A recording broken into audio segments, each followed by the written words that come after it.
That's great. Good to see everyone. I feel like I need to give fire safety statement. Yes, all right. Yeah. Kia ora koutou. My name's Brett. I'll be running the show today. Welcome, everybody. Great to see people online. Great to see everybody here in the room with us. We're going to be hearing a talk today from Olivier Jutel, who we're very happy is a member of our department here at the University of Otago in Media, Film and Communication. Olivier's work is centred on the geopolitics of digital media and emerging technologies, very important area. In his first post at the University of the South Pacific, just after he finished his PhD, as I recall, he saw the importance of the developing world to, from the perspective of the way that American narratives, network freedom and NGO experiments in fintech, the impact upon that on the developing world. These emerging technologies continue to be dominated by colonial logics of abundance and the venture capitalist dream of blue oceans. Olivier's work has interrogated blockchain. In fact, I learned a lot about blockchain by conversations and reading Olivier's work. In fact, we all have. Blockchain in the developing world is an extension of the American techno-colonialism. So he's done work on Pacific blockchain, imperialism, crypto colonialism in West Africa, platform imperialism of American policy settings in Aotearoa, New Zealand. More recently, he's written about the network state movement of venture and crypto nomads, which Gizmodo has dubbed the worst new trend in 2024. You're currently working on a book, aren't you? Little called pamphlet. Great, excellent. So pamphlet-sized book. So today he's going to continue his important work on venture capital and its impact upon politics and culture, and he's going to present that for us today. But before he does, let me say, I want to make two announcements before we do. Next week, we continue our venture capitalist theme, where we have Andrew Dewa from the University of California, San Diego. He's going to be presenting his work on derivative media, how Wall Street devours culture. It's about Hollywood, and anybody interested in that, welcome to come along. Next week, on the 16th of September, it'll be at 10 a.m. New Zealand time in the Otago Business School, room 1.17. So if you're interested in the theme of venture capital, come along to that one. We will be sending out details shortly about all of that. And my second announcement is that next year is the Media, Film and Communication Department program. It's going to be our 25th anniversary since we began in 2001. So we'll be having, so look out for all the celebrations and so on that we'll be doing throughout the year. So 25 years for Media, Film and Communication at Otago.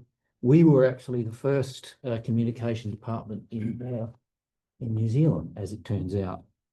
Anyway, no further ado, let me turn that over to Olivier, and then he'll speak for about 40 minutes.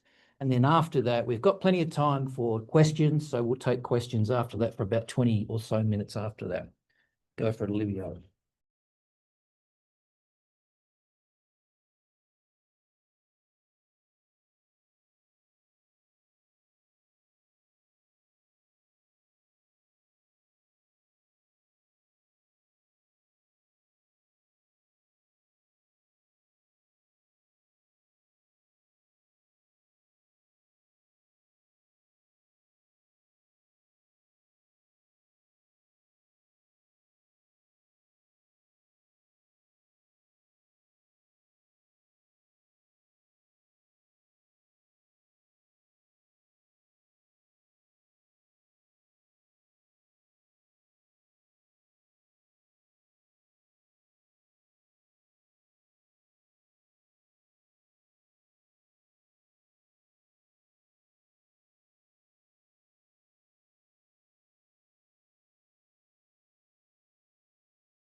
listen, thanks for hanging in with the false starts. And I'm glad I'm going to give this talk a couple more times. So apologies for the techno-experimentation, which is actually kind of a theme of my research, as Brett talked about, which is essentially, yes, using the developing world, and in this case, Aotearoa, as a test bed for tech. But listen, the story of venture capitalism is as this synonym for innovation. Venture capitalists sit across a range of research, media, financial, legal networks, and in so doing, they chart progress for American capitalism and human civilization as they think of it. They think of themselves as world builders, and that's been the designated role of venture capital in Silicon Valley in the American state project, such that it exists with the military-industrial complex and defense budget, that sort of thing. And so they're essentially the de facto state planners of American capitalism. Now, as this project collapses into sclerotic empire and techno-fascist dystopia, we can't understand this without the class and cultural politics of venture capitalists in Silicon Valley.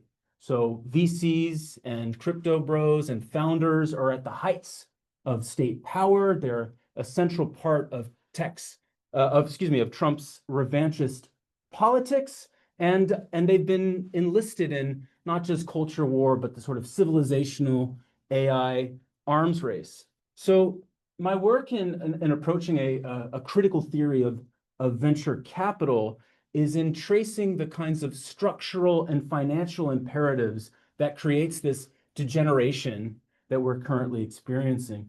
VCs are now sort of stuck holding the bag on investments in Web3, crypto, and AI that can't really happen but through the state. And so that's why we're getting this kind of convergence of the state in Silicon Valley in this way. And that's why this class of investor is becoming not just sort of quixotically chasing immortality, but like, I don't know, completely black-pilled and nihilistic. So charming bunch, you'll get to know them. I'll try not to focus too much on sort of the crazier statements, just to kind of give you like sort of causal, structural explanations here. But yeah, Brett mentioned my work or the entry point for me into these questions of venture capitalism. And that was in this kind of techno-imperialist colonial project that blockchain and crypto was in the developing world. And very much this desire to find new worlds, blue oceans, imagining themselves as sort of like Burning Man nomads going to, yes, a place like Fiji, Puerto Rico, or Honduras, and then bringing that technology home. You know, this sort of techno-colonialism comes back to the metropole. And it's really interesting because the part of this movement that doesn't think of themselves as like total fascists are like imagining themselves in a kind of Laputa style citadel floating above the rest of us, being uber creative and, you know, charting our future course. So yeah, VCs became prominent players in this realm. Tim Draper talked about, yes, we will use blockchain and crypto as the model for all future government. He was talking about a special economic zone that he was working on in Papua New Guinea. And in fact, this is a great, Peter Thiel is a very important figure and inspiration for the Seastead movement and the crypto movement. And in his 2009 manifesto, he writes about when an entrepreneur starts a new business, they create a new world. And I'm like, you know what? They might just like be arbitraging a transaction between two different people. But for Thiel, this is like this civilizational mission, right? So yes, seasteading has returned to the metropole. Now, excuse me one second. I guess I can talk more after about the literature, but you know, like fictitious capital is kind of like a sexy topic in sort of Marxist political economy, and I don't really think about venture that much because it is a small class of investment in the sort of overall large picture of like asset management funds. And actually, Andrew is going to give a great talk about that next week, which I'm going to miss, but this is going to be a real treat. But VC is really important in essentially setting the priorities of innovation for the overall economy, but that has this necessarily media and performative elements. And it's captured, quite honestly by Benedict Evans, who was a general partner of the firm A16Z, in which he described A16Z as a media company that monetizes through VC. So hype and bluster and philosophizing about immortality or like seed oils and the keto diet is like part of this milieu of VC engaging in that work for capital. So yes, the role of performance and of social media networks is absolutely central to how VCs realize value, right? So actually, you can't see it here, but what I put here is a critical media theory. This is my sort of contribution. And VCs are really important in imprinting themselves. This is a phrase that Francesca Kuhlman describes, that, you sort of lay down at the foot of Peter Thiel. Maybe you're a Thiel fellow, and then you carry his banner for immortality or whatever sort of other sort of philosophical belief he holds. So founders and VCs engage in this role as sort of techno-philosophers across social media. And essentially, like, crypto is so perfect here because it's kind of like it's a tokenization of that belief in the future that has the virtue of violating all securities laws and doing all the pumping and financial chicanery that VCs love, that's in their heart. So crypto is a big part of this. And again, all these processes are increasingly like pilling to, red pilling or black pilling this class of investor. So, all right, just to give you all a bit of color, our players in this sort of milieu or space. If you are drawing breath in the year 2025 and are interested in politics, you've heard about Peter Thiel. He functions as a great boogeyman of venture capital because, well, I mean, I don't know, he's the Antichrist or he is a boogeyman. Like, it's kind of warranted. But what is, interesting about Peter Thiel is that he has cast the story of himself as this singular-minded visionary and genius who cut against the grain of woke and the idea that women should have the right to the franchise and any other of these sacred, so-called sacred cows. He founded the Stanford Review as a newspaper to, for all his racist friends to, promote their screeds. But that sort of singular drive and vision told this particular story, and his attendant success with PayPal and Palantir told the story of the great VC who stands athwart the norms and all of society, right? And that has made that Peter Thiel is a kingmaker, not just sort of in startup and financial circles. His political networks are very large in terms of, grooming a politician like J.D. Vance, or his media networks are expansive. Some of you may know the guy Eric Weinstein, who was a Thiel fellow. He's got, Palantir, which sits at the fulcrum of American state, military, and intelligence power, et cetera, et cetera, et cetera. But he very much characterizes himself as this singular genius, right? The fate of the world may depend on the effort of a single person who builds or propagates the machinery of freedom that makes the world safe for capitalism. That's been his bag. And it's interesting, he wrote this manifesto in 2009 as part of the launching of Patry Friedman's Seasteading Institute. But yeah, okay, I'll bring it back. I gotta shout out the late great David Columbia, who not talking about Thiel as such, but talking about this particular view of the cyber libertarian who imagines through the computer dreams of individual domination and mastery of a self so big that no other selves would be necessary, of a kind of possession of resources that could and would eclipse that of any other entity. And I think David really captured your Thiels, Musks, and Bezoses, and actually what makes them different from your Carnegies, your Mellons, and Rockefellers, who sort of believed in the public, like in their way. But there you go. Okay, another key player in this pilled VC milieu is Marc Andreessen. Marc Andreessen is a legend of the dot-com Y2K era, the founder of Netscape. He's constantly cited in government policy documents here is like, Marc Andreessen says, crypto's the future, therefore our policies should be open to the, anyway. So he's one of these grandees of that Y2K era. And he wasn't always completely pilled, although very famously in 2013, when he was sitting on the board of Facebook and India rejected or shut down Facebook's free basics. They saw it as techno-colonialism, and Marc Andreessen went on a racist tirades against Indians. But his latest iteration as a red-pilled guy was basically like Joe Biden was being mean about crypto. And so that's, he's got some, but he loves to talk, loves to show what a big, beautiful brain he has. I won't say anything about the shape of the cranium. But he's going to be, the main thing is he's going to be all right. So I love this, just a little quote from Marc recently. When the AIs are doing everything else, being a venture capitalist may be a profession that's quite literally timeless. It may be one of the last fields that people are still doing. You have to actually work with startups to execute the entire project.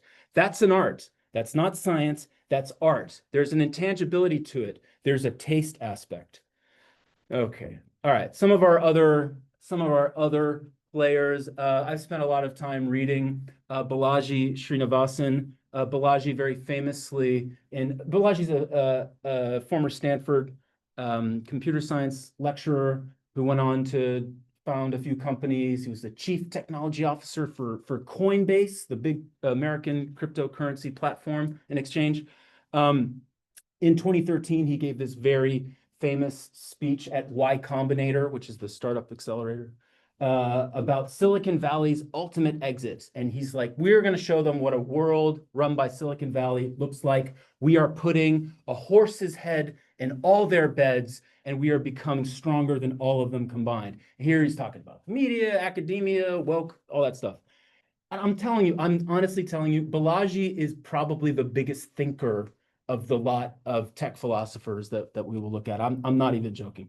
And he's the guy behind this concept of the network state that I've been writing about, and I'll explore it a little bit. The guy in the middle is Gary Tan. He's one of the founding employees of Palantir, a venture capitalist himself.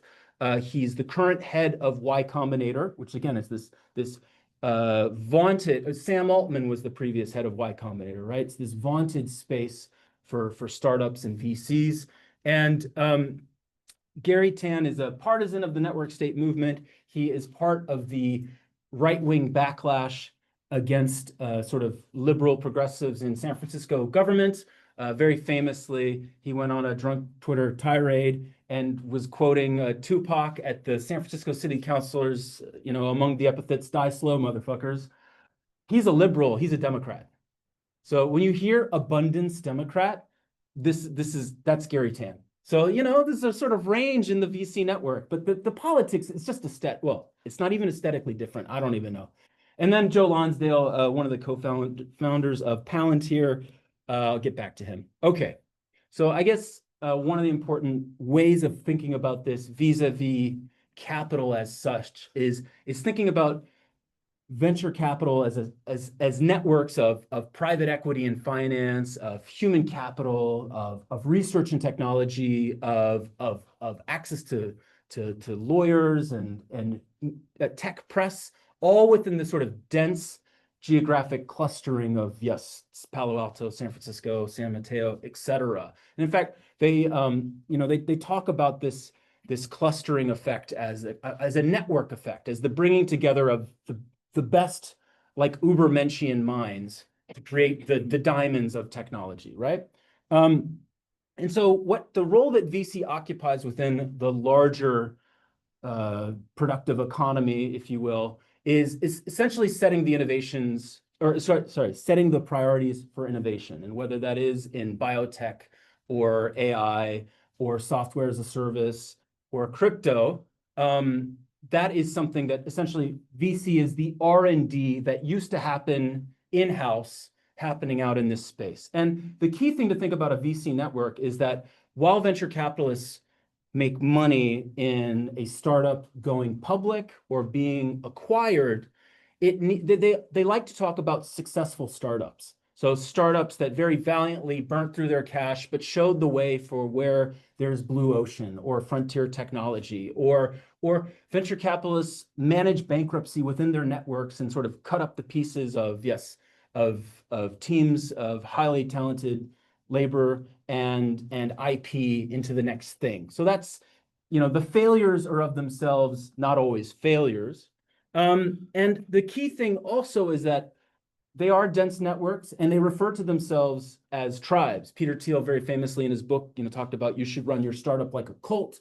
Your hoodie and your branded t-shirt marks yourself as part of the tribe, and you are cultishly committed to your singular vision, So again, tell us more, oh wise sage Peter. This is the kind of effect that materializes in these networks. And once you're in the tribe, you get access to the various spoils of the network, and you get, as Francesca Coman puts it, exclusive networks that push each other's investments. And again, a Peter Thiel or an Andreessen or a Musk or a Ellison might sit on boards or share investments in different parts of this network.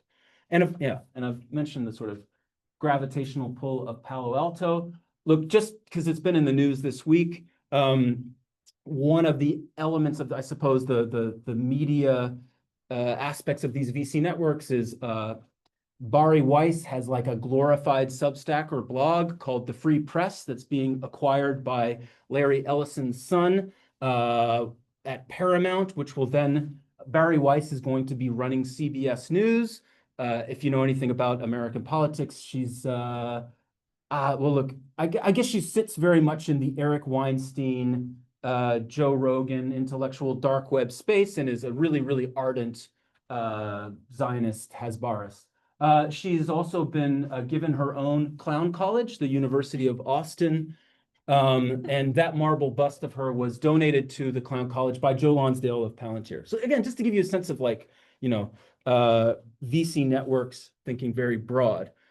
Okay, so I've mentioned that this is a state project. This is by design. This is sort of the origin story of Silicon Valley. There's been a lot of great writing, Barbrook and Cameron's The Californian Ideology, Fred Turner's work on the New Communalists, which look at the, let's just say, granola Burning Man side of California woo-woo culture. I think Malcolm Harris's amazing book, he really does sort of link it all back to the sort of last frontier of America and this Arcadia, which became a Cold War military laboratory, right? So as Dwight Eisenhower put it, as Chief of Staff of the Army in 1948, the various research, corporate, and Defense Department networks would compose the, quote, organic national defense infrastructure for America. This is sort of like the birth of military Keynesianism. You have National Security Council Report 68, which effectively ratchets up the Cold War and the Korean War, and triples defense spending and sees an absolute exponential growth in demand for transistors and circuitry. And the Geithner report was the birth of the so-called missile gap that would launch the ICBM age, right? And California is birthed of this set of factors, right? And I love, and this is the Palo Alto or Park Research Lab, and I think of it, there's a great quote in Crying of Lot 49 where Oedipa Maas is talking about the suburban tract housing that's like the circuitry that's part of DynCorp. And so all of this California as Cold War military laboratory is foundational here. Malcolm Harris talks about some really key figures in sort of setting the scene for the Valley. One is Fred Terman and the other William Shockley. Both are sort of administrators at Stanford. Shockley is the so-called father of the modern triode and transistor. And they were both massive eugenicists that were totally obsessed with the study of genius in this way that, and actually this came out of like, resisting the compulsory draft, because what happens if we send our Ubermensch out to die? Like they might save the next trillion lives by inventing the Mars colony or whatever. You can see how this sort of eugenicist, wonderkind, founder, eugenicist ideology has been sort of baked in here. Now, under William Shockley's lab were the young PhDs and upstarts that broke from him to create. They were known as the Traitorous Eight. They created Fairchild Semiconductor, and it sort of set the model of like, you're a PhD, but you should go run a startup. And many of the Traitorous Eight would go on to form Kleiner Perkins and the Intel Corporation. And so this is the kind of mythology that like, look, you're 19, go found a startup.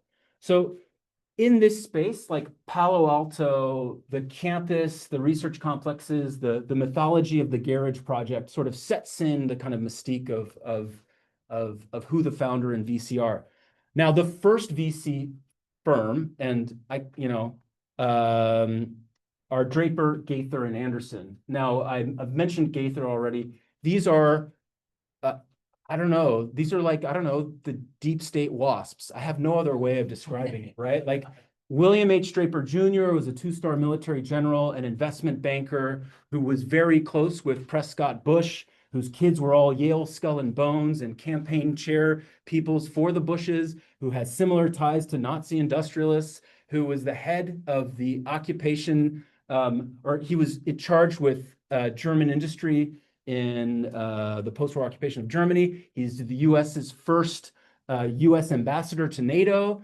They said historically in their history, it's like we all met forming NATO. Andreessen is a two-star naval general who developed some rubber coating for circuits that could go on the ICBMs. And Gaither is like the founder of the Rand Corporation. And look, I love the Drapers because this is the grandson. He's like a crypto goofy. I talked about him. He's the guy in Papua New Guinea. He's got his own clown college called Draper University, where they all do baptisms, where they commit themselves to like innovation and freedom and Bitcoin. It's like, it's really hilarious. It's charming too, because it's kind of like, there's none of this like Mencius Moldbug, black leather jacket. Yeah, I say the N-word. There's none of that. Like, he's a wasp. He's like, he's a blue blood. He's not doing the kind of new VC thing because he's this old money guy. Anyway, he was a big investor in Theranos, of course. This, really quickly, my last little thing on the Drapers, because again, this kind of cuts against the grain of the iconoclasm of the VC in Silicon Valley milieu. This is the East Coast establishment. This is a full-page ad taken out by William H. Draper Jr. In the New York Times. Have you ever been mugged? Well, you may be. Join the campaign to check the population explosion. So Draper was, if you remember the population bomb in that mid-century panic, right? That was Draper. His other partners on the committee was Avril Harriman of Brown Brothers and Harriman and Douglas DuPont Copeland Jr. of the DuPont heirs. Anyway, whatever. So, deep state wasps. Okay. Now, let's talk about what is venture capitalism, if you've not pondered the thought before. What Draper, Gaither, and Andreessen created was essentially the model of the fund structure that we know today, where you have general partners that roughly get 20% of the returns on all the investments in this 10-year track, and the limited partners, your university endowments, your pension funds, your institutional investors get 80, but they are silent. Now, the other thing is that the general partners will get a 2 to 3% management fee. That's an annual management fee. And a firm like A16Z, that's 900 million in fees a year for 10 partners. And that's what, that's where they're actually creaming it. Now, look, some stats, and I can give you the numbers, but Y2K, the sort of dot-com boom, was this one extraordinary era where venture performed exceedingly well, like 2 to 1 against what they call in the econ department over there, a public market equivalent, 2 to 1. Since the turn of the millennium, VC investments have yielded 14% to 10% to the general public market equivalent. And in the last 10 years, VC is down. It's down. And there are things like crypto and AI that is going to keep it down as far as, again, that's speculation. But so all this talk about risk and being the dragon slayers who run a startup, and running the startup is like staring into the abyss of death. All this kind of talk is like, no, these guys are just creaming it in management fees and giving us products that we love. Maybe not, So that's sort of the fund structure. And VCs are this participatory form of capital that, again, they pick the board, they set the valuation, they set the technological priorities, they shape the culture, and you sort of go before Thiel for his sort of grand visions. And ideally, yes, they make an exit, a financial exit of sorry, I forgot this part. They take an equity stake in a startup, and there's the different series, A, B, C, D. The earlier you are, the bigger chunk of equity you get, etc. Yeah, that'll do. Now, a very famous moment in our sort of current malaise, or a sort of laying down a marker from VCs, was Marc Andreessen wrote, I guess, sort of famous op-ed in 2011 that software was, quote, eating the world. We are in the middle of a dramatic and broad technological economic shift in which software companies are poised to take over large swaths of the economy. Instead of constantly questioning their valuations, let's understand this new generation of tech companies and what they can do. Now, very funny in this. Now, Marc was sort of a late investor in Facebook. And this is what's known as, like, quote, logo shopping. It's like getting in on a late round to say that you have this portfolio of great stuff. But in this famous editorial, Marc Andreessen was talking about Zynga taking out EA Games and Nintendo. Have you heard of Zynga before? I mean, maybe you have. They did some apps, It's just sort of, I don't know. It's just, hold on. They were tied up with Farmville. Okay. So what he's actually talking about is shitty, I don't want to say vaporware, but the kind of stuff that allows a startup to grow big and him to exit. And we're left questioning whether this is like a valued social good or not, right? So this is the sort of, that's what the world likes to have. Now, it's true the software is eating the world, but, monopoly, oligarchy, et cetera, et cetera. This is not necessarily whether it's productivity or social value, et cetera. But what Marc is sort of describing, and the model that we have been stuck with for the last 15 years, is they would refer to it as, software as a service, or SaaS, in which software is cheap. You can bring a lot of users in at a marginal cost to your overall sort of computing infrastructure. And then maybe you can identify like a monopoly. So like an Uber. Uber was the great exemplar of creating software to bring people in, identify a monopoly, arbitrage labor laws and the public trust. And now Uber's not even like a mega success story, right? Like they've had 2 years of profitability, and maybe they in the aggregate will be a successful business eventually, but that's the great exemplar of this model of believing in growth before profit, and then at some moment there will be like a network effects thing where you can just cream monopoly profits, as Thomas Pynchon calls it, the great celestial pastry of network effects.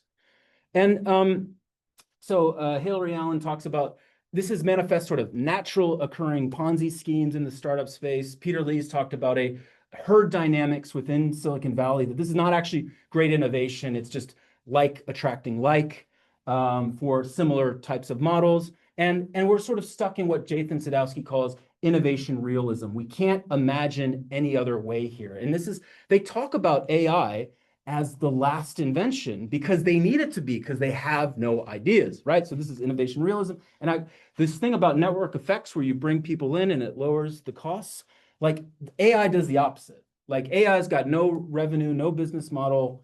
I'll get back to AI in a second. Okay. Now there's one other moment in the sort of origins of venture capital power that I think gets short shrift. And this is a thank you Obama moment. There's various moments, right? Like the ability to get paid in stock options, lowering capital gains tax, the ability of pensions to invest in VC. But what the Jobs Act did, the Jumpstart Our Business Startups Act, was, quote, democratize equity financing, something that had long been the preserve of institutional investors, through crowdsourcing, right? And it gave rise to, well, actually, this is how Obama put it. Now, we're democratizing finance for the first time. Ordinary Americans can go online and invest in the entrepreneurs that they believe in. So we're all really, this is, Mark Zuckerberg is is still a good guy or whatever. Like this is, we can all participate in this new economy. And there emerges some important characters here and some important sort of structural features.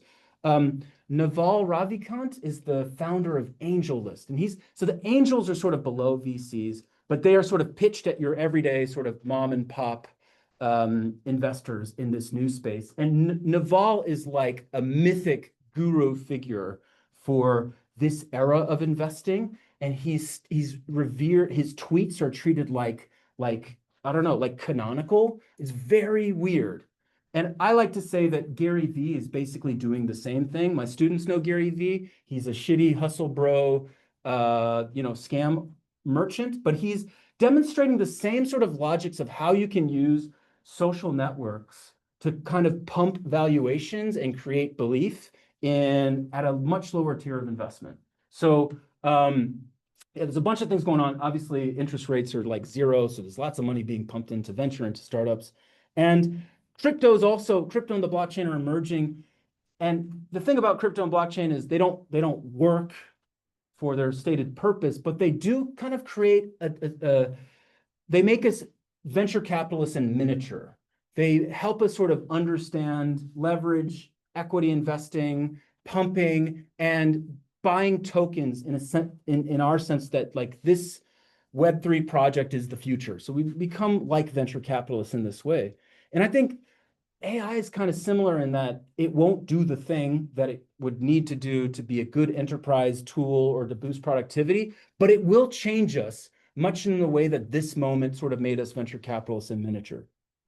Okay, so I mentioned, here's the sort of ideological part of this and how the imperatives of this economy create a tremendous amount of in a sense, self-reinforcement and radicalism and the prime value of exit. And exit has this double meaning. Exit is the liquidating of an equity stake, and crypto is this incredible thing that allows you, an initial coin offering is like an initial public offering. It allows you to get out, get your bag, and that's sort of also tied to a whole other set of notions of freedom and exit and the kind of world building that Peter Thiel was talking about, from seasteads to private islands to building parallel institutions on the blockchain. We can use crypto to set up universities, media, counter cities and network state. All of this is built around the logic of exit that sort of crypto embodies as a VC logic. As Balaji puts it, Satoshi, this is the guy or people behind Bitcoin. They reopened the frontier. They allowed us to reclaim terra nullius in digital space. And this is the frontier for experimentation that made America great. And there we go. Donald Trump has been fed the lines from whether it's Andreessen or David Sachs or Balaji. He's bringing the seasteads back to the US. So they're talking about Trump freedom cities, much like, Greenland or Trump Gaza. Like these were the same crypto people boosting these products or projects for Trump. And he's aping the same logic of exit. We're going to build new cities in our country, and these freedom cities will reopen the frontier. And so the sort of financial imperatives of exit are reinforced in this cloistered space in which the VC is worshipped, and these figures like Curtis Yarvin as the kind of court philosopher emerge. And there's a sort of upping of the stakes to identify as a founder what your sort of single-minded vision or truth is. And so essentially the space is cut through with edgelord contrarians and sort of would-be techno-philosophers as part of, how you pitch to a Peter Thiel or an Andreessen, like how you have this one singular truth that cuts against the grain that will allow your startup to succeed and exit. And as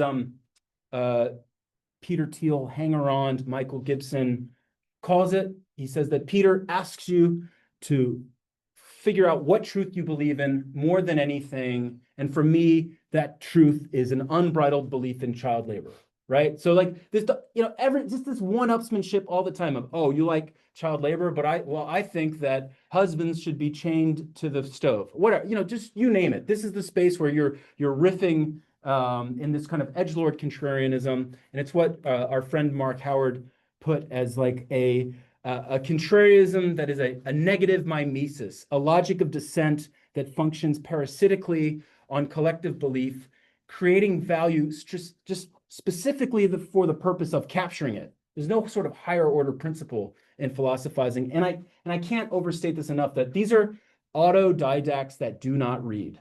Like they really do not read. They're not interested in anything that isn't in the kinds of aphorisms of a Peter Thiel or a Naval or a Balaji, right? Who, again, Peter Thiel is early in this space with his book 0 to 1 and establishing the kind of maxims of, yes, you should run your startup like a cult. There is no nature but the power law. Winner takes all. Competition is for losers. Better to be called a cult. And you should only invest in things that will give you an 1,000x return. So think about that. At a structural logic, what will give you 1,000x, right? Like, grand visions of artificial and general intelligence, or not fit for purpose, the kind of zany dreams of these guys. And again, I like Balaji just to kind of capture this edgelord sentiment here. He describes himself, quote, "I sit at the intersection of many existing categories: founder, investor, engineer, scientist, tech executive, etc., without really being defined by any one of them. I suppose what I am really is the id of technology." I mean, I can just feel the leather jacket here, I'm the one who says what tech thinks. And what do I say? Well, we will build not just new companies and new currencies, but new cities and even new countries. One of the things I love, I don't know if anyone knows this guy, Dryden Brown of Praxis. He's like one-upping Balaji by saying, no, we're not building network states. We're building network empires, so where do we go from here? This is just like performative charlatan bullshit. However, they are captured by their own fantasies. Like, at a structural level, venture capitalists are supposed to identify future social necessity and desire and the lack in these very sort of psychoanalytic categories. And the problem is that they sort of fell in love with their own sort of philosopher's stone ability to do value magic. And that's why crypto is so alluring, because they can essentially create 100 billion tokens, go post about it, go on some podcast, and feel like they've really created this new world. So there is this thing where they desire, right? And their desires have become so unmoored because of this sort of cloistered hothouse effect of this space. And again, they're poor readers of philosophy and of history. And so they all champion like, yeah, we like Nick Land. Nick Land's really amazing. The techno-capital machine, hyperstition. It just means that if you say it, it becomes, or David Friedman, Milton Friedman's son, the father of Patry Friedman, is an important figure. He was like a Renaissance, he was a LARPer. And they all talk about, like David Friedman, we will LARP crypto into existence. We will LARP the state into the existence. We're just like Nick Land, It's really cool, like the techno-capital machine. And the thing about that is like that is a world without humanity. Like that is acceleration to the point of, extinction. That's what Nick Land is talking about. But Marc Andreessen, very important guy, writes in his techno-optimist manifesto that yes, we believe in the techno-capital machine of Marcus and innovation, that they are never-ending, they spiral upwards, and that the techno-capital machine is not anti-human. It's actually the most pro-human thing there is. It serves us. Anyway, go off, King.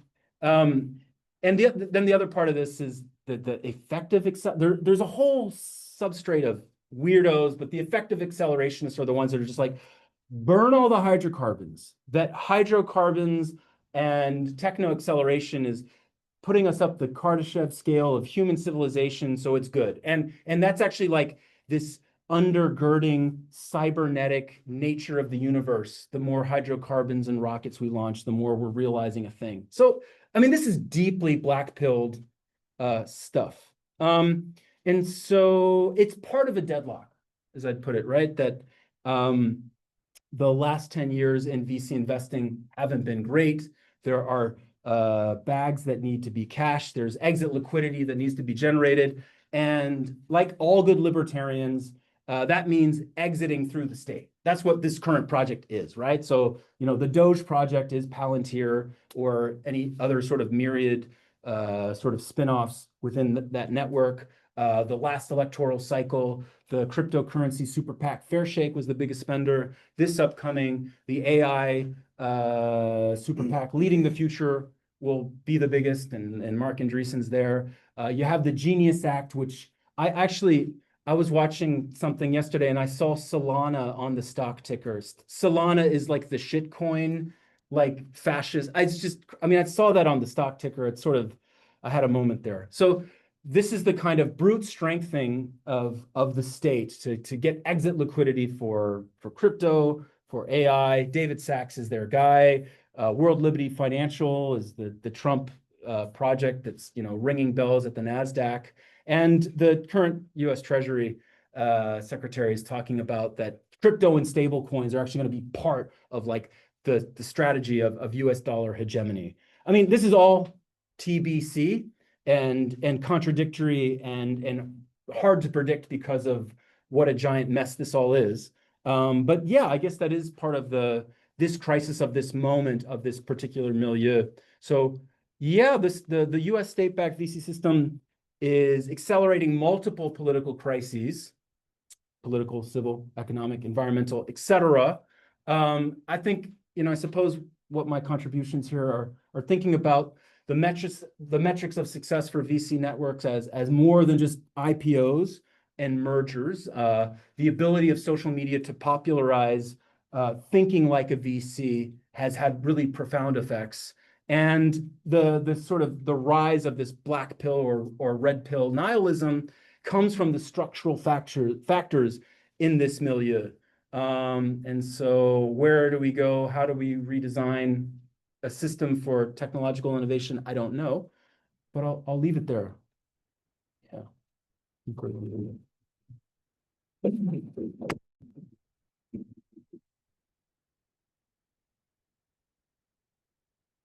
Oh, great. Thank you, Olivier. Now we've got a bit of time for questioning because we don't have to rush out of the room because we have the 2 hour block. So, Rosie, could you look out for the questions on the chat? Just one from George Elliott. Yep. Oh, yes. He can't talk, by the way. Okay, so I'll read his out. Yep, great. He's got two, but they're connected. What is exiting? Where to and what did the previous generation of Palo Alto guys exit to? And what are the blue oceans and where does the Pacific sit here? Okay, I mean, it's this is really interesting because for a time there, they were just doing things like Second Life.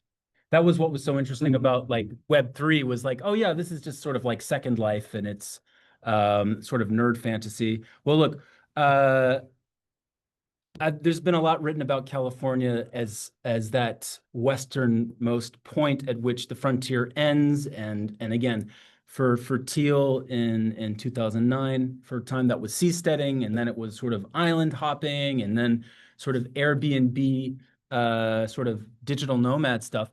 One of the funniest things about the sort of the movement of digital nomads who go and just post up in Costa Rica or wherever for 90 days, wherever it may be, is that they all complain about like being lonely, which is like, honestly, fuck you. Like, I mean, sorry, I don't know. Like, it's so contemptible because then they come back and they try to like resettle. So currently I'm writing about essentially San Francisco settlers. There's a workspace that used to be a WeWork tower. It's called Frontier Tower. And they're sort of like reimagining it as like an island for San Francisco. So this is like, how many rounds of gentrification do you need? And then they're talking about themselves as like reinventing the city. Having not read, so great, the website's got a bunch of AI fake quotes from like Robert Putnam and Saskia Sassen about the importance of social infrastructure. It's like, it's Yeah. So exit comes back and folds in on itself, and It comes back to the center if it's going. yes, it has to be, because San Yeah. Francisco is where it's at. Yeah. Because they want to be amongst the best people, but they don't want to be with us. So it's Another question in yeah. the chat. Go for it. This one's from Jacob Thornton. You mentioned Gary Tan as an abundance Democrat. Does the abundance agenda offer a viable alternative to the neo-fascistic libertarian exit projects, and will it be able to generate political support? No. Okay. No, all right. So really quickly, Ezra Klein, who is like a big New York Times columnist, you may know, he talks all the time about, I agree with 90% of what Marc Andreessen is saying. Which is like, wow, okay, that's pretty well. And it's basically like, what if we could have techno-accelerationism and a few YIMBY zoning changes, and then somehow have no politics and thwart like left progressives like Zoran Mandani or whatever. Like that's what abundance Democrats, I mean, they're such a pack of losers. Everybody hates them. You can imagine my feelings. I don't think so, because it's their aesthetic differences. And I actually, Shanley in the Zoom, she knows, like the Ethereum people are different to the Bitcoin people, and the Ethereum people are a bit more Burning Man and want to be like nice, but it's the same crap. It's just aesthetic difference. It's just aesthetic differences, yeah. We'll have Andrew in the room. So I'm interested in like the kind of seasteading thing and this idea that you have to have frontiers, and especially like if you look then at Gaza. So the idea that like a frontier can be like destroyed, you can destroy an area and then create a frontier there. So that's like creative destruction, I guess. Also how that ties in with like Israel priding itself on its venture capital sector. Yes. And then on a separate question, but you may cleverly link the two if you want. Like Peter Thiel is one of the famous Americans that's bolt-holed to New Zealand. Like it seems to me that the New Zealand democratic system is singularly ill-equipped to cope with seasteading or venture capitalist ideology. And in this era of ultra billionaires and San Francisco burning, what do you see? All right. Okay. Obviously, they all love Israel. What can I say about that? The reasons are obvious. The idea of like Trump Gaza. Yeah. Well, actually, so Curtis Yarvin wrote that in a blog post. So that started with Moldbug, and Moldbug was citing essentially Balaji and that whole set. So it's obvious that again, while some of them want to be posting up at an Airbnb, thinking of themselves as Robinson Crusoe, there are plenty sort of like whatever you call that sort of Terminator, Skynet, fantasizing about that. And in fact, it's really funny because there's one guy, Spencer McDonald, who is the guy that's worked with Israeli defense or offense, and he's going to be the guy that's going to create your perimeter and your safety for your network state, right? So like those ties are sort of intractable. And yeah, it makes sense. I don't have anything more to add on your comment. In terms of Aotearoa, all right, look, last June, Ben Horowitz had a meeting with cabinet, and we don't know what they discussed, but one of the things that was really interesting is at the same time, Marc Andreessen wrote his AI optimist, no, wait, Why AI Will Save the World. This is one of his sort of blog posts. And he talked about with AI, every student will have an AI tutor that will give them the computer version of infinite love, which is a really gross, weird phrasing. Anyway, but you had a bunch of different startups start aping this language about computers and AIs and tutors. And if you look at Judith Collins' statements about AI tutors, it's like ripped from that, basically. So I think they are, no one is critical or skeptical of let's let VC or, I mean, listen, Palantir and the NHS, like no one is opposing any of their monopoly on innovation in the future. But I think Peter Thiel was sort of stunting on the New Zealand stuff. I actually got something to tell you afterwards. Okay. Infinite love sounds terrifying. Thank you, Aaron. Thank you. And I'm pleased you talk about how they don't read. I mean, the Thiel Fellowship is inherently anti-intellectual. Yes. That's very core. In venture capital isn't a uniquely American phenomenon, but you're talking about it in the American context. But do you think this cultural expression of it is uniquely American and it's kind of grotesque mutation of the city on the hill, et cetera, et cetera? I think so. So well, and we've talked about Richard Florida before, and what Richard Florida sort of was identifying was like this, like the concentrations of capital as a result of, yes, state planning and historical circumstance. Then San Francisco is like the embodiment of, and everyone else has tried to be, quote, the next Silicon Valley. It's very interesting when Peter Thiel came. He actually brought Sam Altman to New Zealand in 2016. And so everyone's sort of auditioning to be like that. And in auditioning to be like that, like how much we absorb the cultural politics of that or not, I don't know. But I will say, I talked about this earlier in the year, that Callahan Innovation, which is the dying state R&D arm of our government, had a Web3 hackathon this year to create the New Zealand equivalent of Doge. So like, and again, I think that's just sort of aping the language. And I don't know if they're just sort of like teeth snarling fascists or not, or just sort of like myopic tech people that don't think about anything ever. I mean, seriously.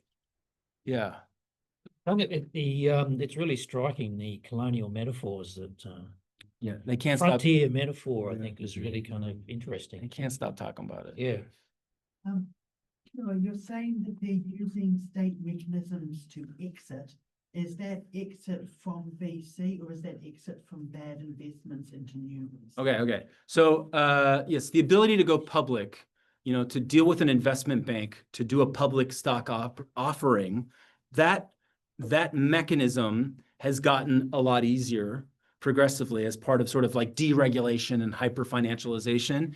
Do y'all know that guy? Does anyone listen to no, I mean, don't listen, but maybe you heard of this podcast, All In? So it's like a podcast of venture capitalist bros. And one of them, Chamath, he is the king of what's known as SPACs, which is like, it's like a bundling of junk companies. It's like junk stocks, but for IPOs. So exit is this thing that allows them to like, boom, it's on the public market. I walk away, wash my hands of it. So this has been like the key structure of how they do deals and liquidate an equity stake. And crypto makes that easier. And deregulation makes that easier. But then it's also this sort of ideological thing as well. Like it has the, and they are in contradiction, but they are just so like structural to how they view things. Let's have a online question. Firstly, Shanley followed up on your point. She said the Ethereum people think they are the good guys. The Bitcoin people know they are the bad guys. And Sean McMorrow has a question. You sort of maybe addressed this a little bit in response to Aaron, but do you sense Trump's America First agenda, tariffs, etc., will come into conflict with this VC agenda? So this is a broader question about an ideological tension between conservatism, evangelism, libertarianism, and the American administration. So sure, I hope, but like the market seems so divorced from like, I mean, look, jobs numbers are coming out and maybe there will be some sort of like punishment for like essentially like, the tariffs are kind of like a crypto pump and dump as well. Like everything is pumping. And there was obviously the rifts over visas because this is a highly specialized form of labor. And as Elon Musk put it, you need a whole bunch of, you need the world's best elite programmers to like, that's the sort of like harvest of empire. Like you need that. And I've not really seen the cracks. Now Joe Lonsdale and Balaji are fighting a little bit, and some people are more MAGA pilled, and some people are more sort of global or whatever. But I hope so, but I haven't seen it yet. I think they know their bags are so tied to Trump and the roaring of the public trust in the state and the treasury that they just got to be locked in here. I just quickly to follow up on that. Sure. Angela kind of builds on this point in terms of the ideological element. So firstly, she says, thank you for such an interesting talk. But I wonder how might something like U Chicago's recent loss on crypto, which then resulted in cutting funding to the humanities, Right. help us think about the diffusion of VC logic between the startup world and then the public institution of universities. Right. Well, I guess to put that in a broader picture, whatever It's very depressing. the AI bubble yields and however that plays out will be, I guess, this sort of mechanism of breaking the spell. I did not know that the UC pension was invested in crypto. Yes. God, that's just awful. Of course, they've paused PhD scholarship. Yes, yes. Well, I think that's actually, hold on a second. I've got so many like saved, like bookmarked tweets from these kinds of guys, but like Andreessen recently went on a like, we are going to punish the universities. Like they are, woke madrasas, hotbeds of anti-Semitism. They have kept the great innovators down. So it's part of like whatever American carnage. So I don't think if a that's all that's sort of left in American politics is hurting the people that you want to hurt, that you think deserve. I don't know if there's sort of like, oh, the public trust of securities laws and consumer financial protection need redress. That's not really, yeah, unfortunately. Anyone else in the room? Thank you, Oliver. You had Antichrist in the title. Oh, sorry. The theological angle is just pure window dressing, or is there imaginary to it? If you don't have to talk about it. No, it's just a good image. It's timely. Got you all here. Man, I don't.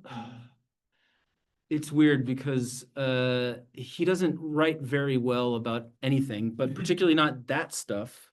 And it's so uninteresting. I think that where there are real, I think he's sort of upselling the edgelordism to this point, not out of any deep conviction, but yeah. I like attempted a more charitable take. I feel there's often this comparison to Martin Luther, like the Protestant Reformation, right? To bring down the universities, it's like how he brought down the Catholic Church.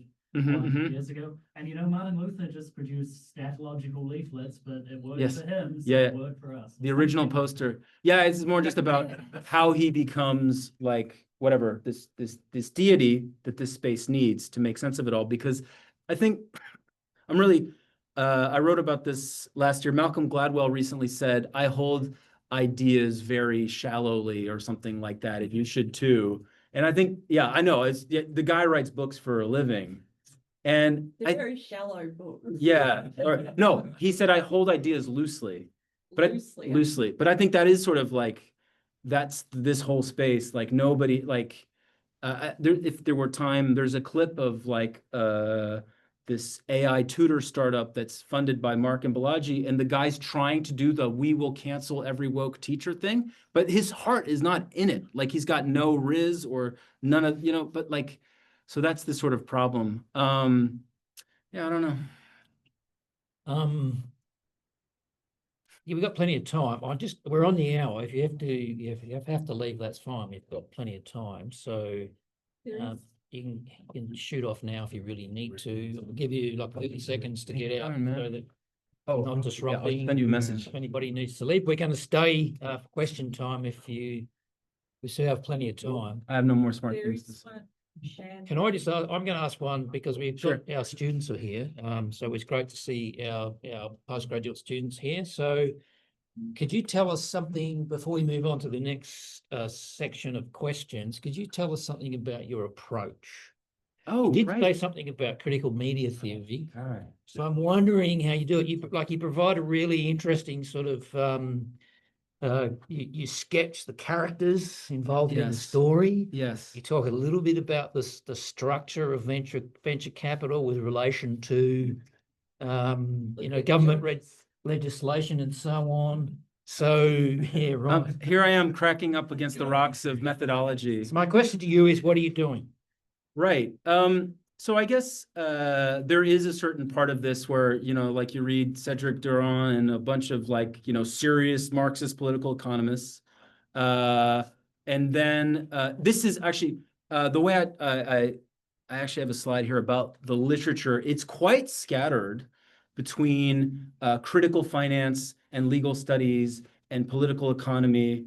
And I essentially, my own kind of commitments to, yeah, like Marxist political economy is what helps me sort of like bridge some of those different sort of insights about, you know, how you might read numbers about rates of return against public market equivalents and that sort of stuff. Gosh, I also build in a bit, it's a multidisciplinary critical theory approach grounded in sort of like the kind of core insights of Marx and the questions of production and the contradictions, the materiality of production. And yeah, and then I go and watch a bunch of lectures and read things like like Crunchbase and PitchBook to get to sort of chart the networks. I guess that's the nice thing about thinking about this as a set of networks, is that it helps legitimize this idea of reading broadly between disciplines. And I love going to a startup page and looking at the team page or the LinkedIn's and just sort of thinking about who connects where in this space. And this logic of sort of imprinting upon like the head vampire Peter Thiel, you'll see them sort of just slavishly like, oh, you know, Marc Andreessen said something nice about my startup. That's pinned at the top of my Twitter profile. So just stuff like that. So it is. So it's a go theory because it's a circle jerk. Thank you. Thank you, Rosie. Leave the town. Richard. Hey, that really great talk, but Thanks, Richard. so incredibly depressing. Yeah, it is. It is. Where do you think the room for resistance lies? Because clearly we have to resist these people from destroying the planet and destroying society. Is there room for resistance? Should we resist? Or do we just stand back and let them destroy themselves?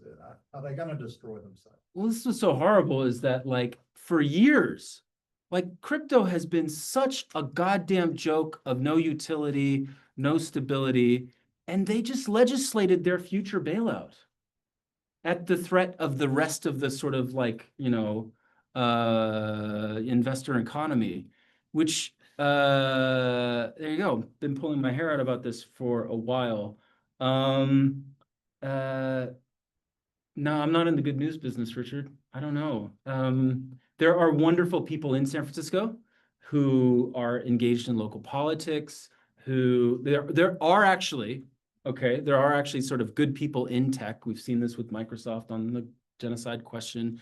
And part of this current malaise is these guys are, you know, striking back against staff that they thought were putting sort of woke burdens upon them. So that demand for a better world in which tech has some sort of public facing sort of conception of, yes, this sort of social compact. There are people that do believe in that. There are people in San Francisco in the tech companies. But yeah, and then many of the tech companies exit San Francisco for Austin, you know, so like, I don't know. That's the million-dollar question of like, I guess Marxist theory, like what do you do with all these kind of contradictions of capitalism that you know are going to like, I mean, you know, like I say, AI, there's no revenue. There's been $500 billion spent on $15 trillion of revenue. That's got to blow up eventually. All the growth in the stock market and the so-called Magnificent Seven in the last 18 months is like, it's all juiced on this sort of AI revenue. So like the largest part of the stock market has been just surging on this nothing. So there's going to be some terrible stuff coming. And I guess I'm in the I told you so business, but We have one Sorry. there and then we'll go to the next one. Do you see this primarily about that profit, about the scam, about the money, or is it more about identity construction? Ghost. what I would, all right. I think, all right, to be a good Marxist about it, like I think this is sort of like the structural problems of neoliberalism, inability to like have like meaningful, deep growth. And what that means is just like stripping our societies for the copper wiring, you know, like with, again, the kind of labor arbitraging that Uber does, or the way in which AI is, you know, supposed to just, you know, you've got candidates for council saying, you know, cut all the bureaucracy, replace with AI, et cetera, et cetera. So I think there is more this sort of like, you know, the last 40 years of capitalism can't, except from China. Yeah, I should have said something pro-Chinese in response to your question, Richard. No, I don't know. I have no idea. But there are these sort of long-term structural questions of capitalism that tech is trying to reconcile. And as it goes further, it's sort of, yeah, unanswered, not able to answer. Yeah. And this is a question from David Large. Thanks, Olivier. Fascinating stuff. I'm watching this from an Aotearoa startup office. Oh, thank you for joining us. In terms of the impact of the cabal, they're definitely an ideological model, largely untouchable to connect with without cutting through the Y Combinator related media front or hand-holding introductions from NZTE. NZTE intros to these people who give very surface level critiques of software as their contribution to NZ seem to be doled out in exchange for something. Investments, sweetheart visas, unclear to me at least. Wow. I guess that's more. Thank you, David. That's great. Sorry, NZTE. New Zealand Trade and Enterprise. Thank you. Thank you. I was hoping. Thank you. No. I really appreciate those comments. And I've met really earnest people in tech that really do believe in like social entrepreneurialism and all of that kind of stuff. And maybe they haven't read all the whatever the humanities critical stuff. And so I realize that some of my polemics are, yeah, you know, but I do appreciate his comments that, you know, there's some truth to the critiques there. Yeah. right. Any last questions? Other tech pros regard the lack of utility with crypto. I mentioned before. Number go up? But it's been around for long enough, right? That it should have proven that it does. That's right. Hold on. I forget. Oh no, they do some sort of analytic philosophy parlor game of like 10 years is nothing. Sorry, we're up to 15 years now. And actually David Gerard does it. If you want great polemics on crypto, David Gerard is amazing. Think about, yes, 10 or 15 years in the modern consumer internet, what was happening at what rate. But I think there are just so many whales operating, sustaining each other. They're all sort of like bought in and bag holding that we just don't see it. You know, that would be the argument they would give us, right? Yeah. One here. Okay, so Joseph asks, sort of bouncing off Richard Jackson's comment, with iwi-led managed funds out there, do you see similar Indigenous capital providing a small alternative to the doom? So wow. This resistance or alternatives? Well, I'm part of, Joseph Russell, I'm part of the Tamaya network out of the business school, and we're constantly grappling with these questions of, it's all fine for me to give my, you know, particular sort of critiques of tech, but like, what do Māori need in this moment, and what does adaptability mean? And so there are really good people grappling with the critiques, but then also like, you know, I'm imagining Ice-T and the low techs and Johnny Mnemonic, or like, sorry, that's no one's watched Johnny Mnemonic. I think it's slept on, but like there is, and actually Yevgeny Morozov talks about this, which is that we should give credit to the Ethereum people for dreaming and wanting something and staking a large part of themselves in trying to bring that into being. And that's like an urge that we shouldn't sort of foreclose. And so that exists, and a lot of people are doing that. But yeah, again, I'm in the criticism business, but I certainly encourage people to go forth. And I know some good folks doing that stuff. All right. Okay, well, I think we need to give Olivia a big round of applause. Thanks, We've been guys.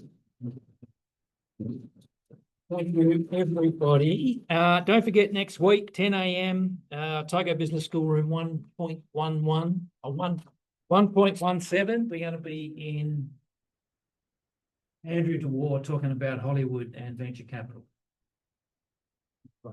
Sweet. Bye-bye.